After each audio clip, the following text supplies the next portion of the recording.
Allah wabarakatuh, sahabat-sahabatku. Jumpa lagi dengan saya. Saat ini saya sedang berada di tempat para petani, yaitu khususnya petani ikan mas. Dan kita tahu bahwa di Kabupaten Subang, khususnya Desa Sumur Gintung, itu adalah tempat sentra di mana ikan mas ini diternak, dan itu cukup terkenal, dan itu ikan ini menyebar ke hampir seluruh Indonesia. Jadi sahabat-sahabatku, saat ini saya sedang berada bersama dengan petani ikan mas, yaitu Pak siapa namanya? Pak Adian. Pak Adian ya. Dan kita lihat di bawah, boleh di-shoot, itu ikannya sedang dikasih pakan. Ini usianya berapa, Pak? 2 minggu. 2 minggu ya. Sahabat-sahabatku yang dirahmati Allah, ada sebuah pelajaran yang ingin saya sampaikan kepada sahabat-sahabat semua, bahwa pelajaran yang bisa kita petik dari mental para petani itu adalah mental pantang menyerah, mental tangguh, mental kaya. Yang juga kita lihat nih, kondisi begini kelihatan wajahnya wajah happy, wajah bahagia. Walaupun kita tidak tahu bahwa ketika ini sudah dirawat kurang lebih 1 bulan, begitu panen harganya jatuh, ya kan? Harganya jatuh.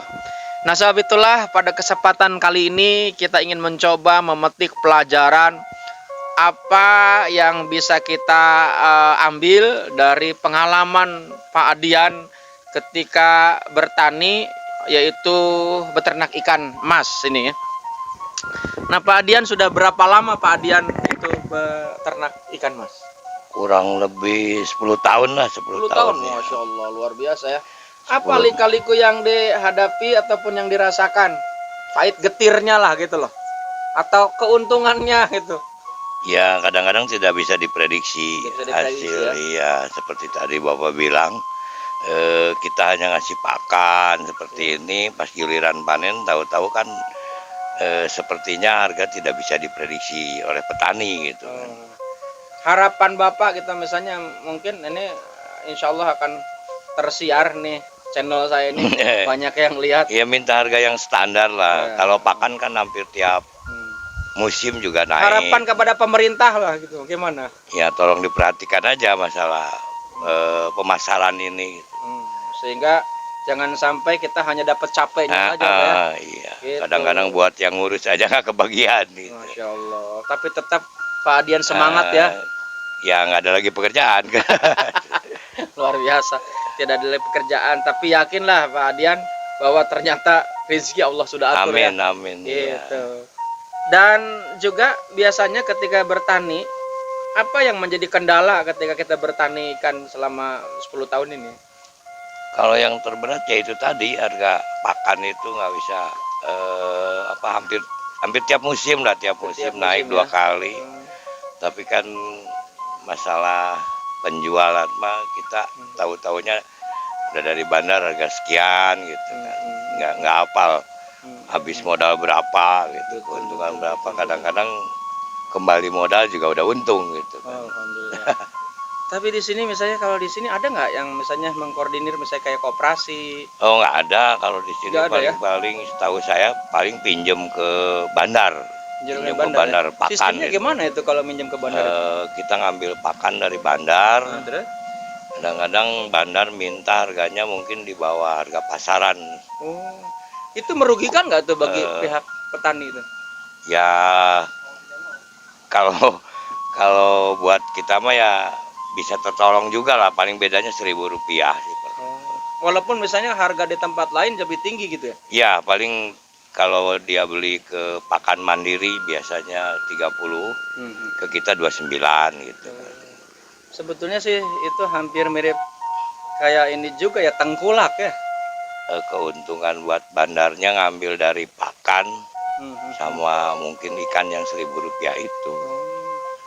Tapi sebenarnya bagi para petani itu berat nggak itu kayak gitu?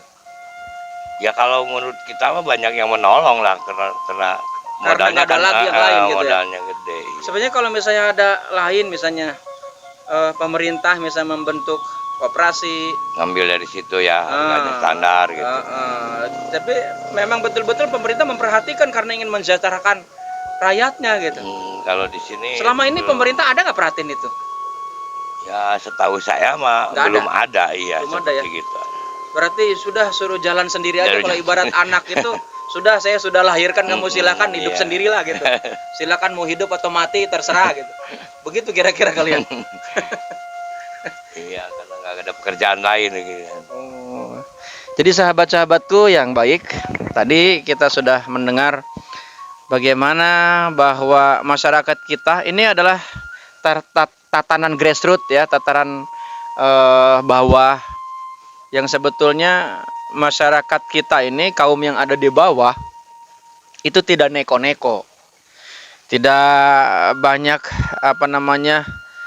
tingkah, tidak banyak keinginan, yang penting dia cukup untuk menghidupi kehidupan keseharian, walaupun terkadang masih juga tertekan dengan kondisi yang ada. Di sisi lain, kondisi ketika misalnya ini para petani ini mendapatkan keuntungan, seringkali keuntungan yang dia dapatkan itu tidak sebanding dengan tenaga, bahkan mungkin tenaganya jauh lebih banyak, apalagi 3 bulan dia nih tinggal stay di saung gitu kan, bertemankan dengan nyamuk, bertemankan dengan dingin gitu kan.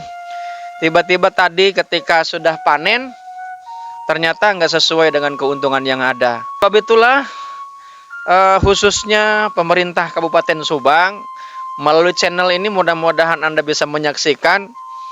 Tolong perhatikan orang-orang kecil dengan bisa membentuk misalnya UMKM ataupun koperasi ataupun bahkan mungkin kelompok yang memang diperhatikan oleh pemerintah untuk mensejahterakan masyarakat, mensejahterakan rakyatnya, karena rakyat tidak banyak tuntutan ini dan itu.